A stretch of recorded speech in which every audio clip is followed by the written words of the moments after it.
क्या बात है जी। वाह वाह ਅੱਜ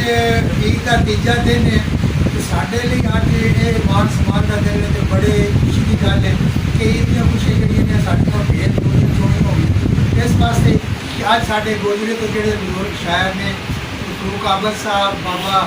ਅਸਗਰ ਅਲੀ ਸੂਫੀ ਸਾਹਿਬ, ਤੇ ਅਸੀਂ ਉਹਨੂੰ ਬਾਬਾ ਹੀ ਕਹਿੰਦੇ ਹਾਂ, ਤਾਂ ਸਾਡੇ ਤੋਂ ਬਹੁਤ ਵੱਡੇ ਨੇ। ਤੇ ਅੱਜ ਮੇਰੇ ਲਈ ਤੇ ਇੱਕ ਹੋਰ ਖੁਸ਼ੀ ਦੀ ਗੱਲ ਹੈ ਕਿ ਮੈਂ ਸਜਾਦ ਭਾਈ ਨੂੰ ਅੱਜ ਪਹਿਲੀ ਦਫਾ ਮਿਲਿਆ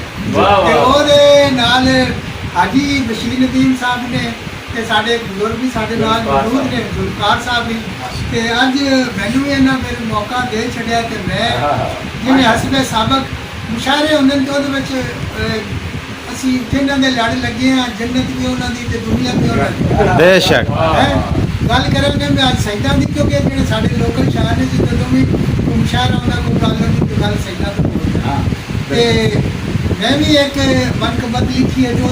चंद शेर शायरां दे बिस्मिल्लाह जी। नजर करदा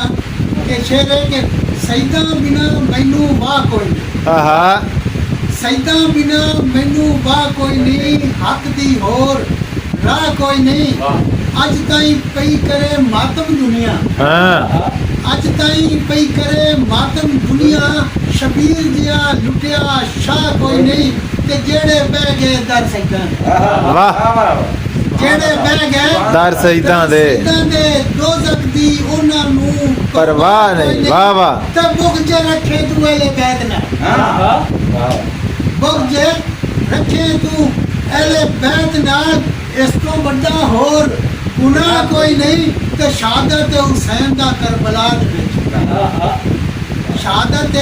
हुसैन दा करबला दे विच ਉਹ ਕੁਰਾਨ ਤੋਂ ਵੱਡਾ ਗਵਾਹ ਕੋਈ ਨਹੀਂ, वाह वाह वाह वाह वाह वाह वाह वाह सुभान अल्लाह ਗਵਾਹ ਕੋਈ ਨਹੀਂ, ਤੇ ਜਿੰਨੂੰ ਤੱਕਿਆ ਉਹਦਾ ਬੇੜਾ ਪਾਰ ਹੋਇਆ। सुभान अल्लाह ਸਜਾਦ ਸਾਹਿਬ ਬਿਸਮਿਲ੍ਲਾ, ਜਿੰਨੂੰ ਤੱਕਿਆ ਉਹਦਾ ਬੇੜਾ ਪਾਰ ਹੋਇਆ, ਐਨ ਅਲੀ ਵਰਗੀ ਹੋਰ ਨਿਗਾਹ ਕੋਈ ਨਹੀਂ, सुभान अल्लाह माशाअल्लाह ਐਨ ਅਲੀ ਵਰਗੀ ਹੋਰ ਨਿਗਾਹ ਕੋਈ ਨਹੀਂ। ਨਾ ਕਰਾਂਗੇ ਜ਼ਿਕਰ ਅਹਿਲੇ ਬੈਤ ਦਾ, ਇਹ ਨਾ ਕਰਾਂ ਜ਼ਿਕਰ ਅਹਿਲੇ ਬੈਤ ਦਾ, ਉਹ ਤੱਲਾ ਤੋਣਾ ਦੂਜਾ ਸਾਹ ਕੋਈ ਨਹੀਂ, ਸਈਦਾ ਬਿਨਾ ਮੈਨੂੰ ਹੋਰ ਵਾਹ ਕੋਈ। वाह वाह वाह